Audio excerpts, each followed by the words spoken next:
സമൂഹ മാധ്യമത്തിൽ ഏറെ നാളായി ചർച്ച ചെയ്യപ്പെടുന്ന ഒരു കത്താണ് ഇന്ന് നിങ്ങളുമായി പങ്കുവെക്കുന്നത്.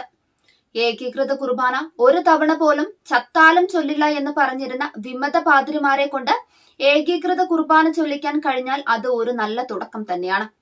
ജൂലൈ 3 കൂടി ഏകീകൃത കുർബാന ചൊല്ലിയാൽ അത് ചൊല്ലേണ്ടി വന്നാൽ മരിക്കാനും തയ്യാറാണ് എന്ന് പറഞ്ഞവരൊക്കെ ആരായി? ഇനിയും കൽതായവൽക്കരണം എന്ന ന്യായം അവർക്കും പറയാൻ കഴിയില്ല. നിലപാടുകളില്ലാതെ പല വിധത്തിൽ കുർബാന ചൊല്ലുന്ന വിമത പാതിരിമാർ വിശ്വാസികളുടെ മുന്നിൽ പരിഹാസ്യരായി തീരും. അഥവാ ഇനി അവർ ചൊല്ലിയില്ലെങ്കിൽ മാർ പാമ്പ്ലാനി മെത്രാൻ രാജിവെക്കേണ്ടി വരും. ഏകീകൃത കുർബാന ഷെഡ്യൂൾഡ് സമയത്ത് അർപ്പിച്ചില്ല എന്ന് കരുതി പള്ളികൾ നമ്മൾ ഒരിക്കലും ബഹിഷ്കരിക്കരുത്.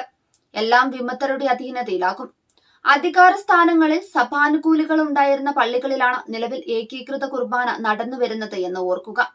ഇടവകയിലെ മരണം, അടിയന്തരം, കല്യാണം തുടങ്ങി എല്ലാ കാര്യങ്ങളിലും നമ്മൾ സജീവമായാൽ ആരും മാറ്റി നിർത്തും.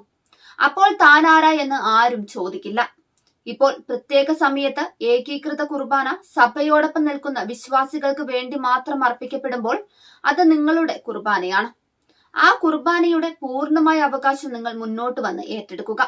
അൾത്താര കാര്യങ്ങൾ, ബെമ്മയൊരുക്കൽ, കാഴ്ച സമർപ്പണം, കാറോസൂസ തുടങ്ങിയ കാര്യങ്ങളിൽ സജീവമായി പങ്കെടുത്ത് ഈ കുർബാനയെ സജീവവും ഏറ്റവും ഭക്തിപൂർവവുമാക്കി മാറ്റുക.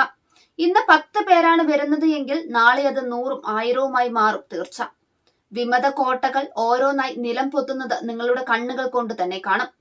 പുതിയ തീരുമാനങ്ങളിൽ പ്രതിഷേധിച്ച് നിങ്ങൾ കുർബാനയ്ക്ക് പോകാതെ മാറി നിന്നാൽ എന്താണ് ഉണ്ടാവുക? കുർബാന ആളില്ല എന്ന മുട്ടാപ്പോക്ക് ന്യായം പറഞ്ഞ് ഈ കയ്യിൽ കിട്ടിയ പിടിവള്ളി പോലും ഇല്ലാതാകും. ഓൾറെഡി വിമത ക്യാമ്പുകളിൽ ഈ പ്ലാന് നടക്കുന്നതിന്റെ വ്യക്തമായ അറിവുണ്ടെന്ന് മനസ്സിലാക്കുക.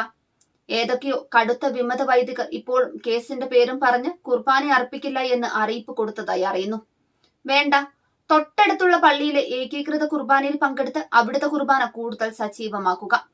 വിമത വൈദികർ അനുസരിക്കാൻ തുടങ്ങിയിരിക്കുന്നു, അല്ലെങ്കിൽ അനുസരിക്കാൻ അറിയാമെന്ന് കണ്ടില്ലേ?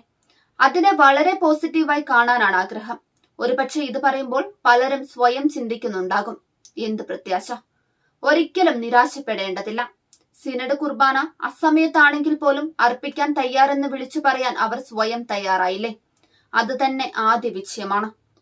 ഇപ്പോഴത്തെ സഭാ നേതൃത്വത്തിൽ വിശ്വാസികൾക്ക് വലിയ വിശ്വാസമൊന്നുമില്ലെങ്കിലും മെത്രാൻ സമിതിയിലെ ചിലരുടെ ഉറപ്പുകൾ ഊർജം നൽകുന്നുണ്ട്.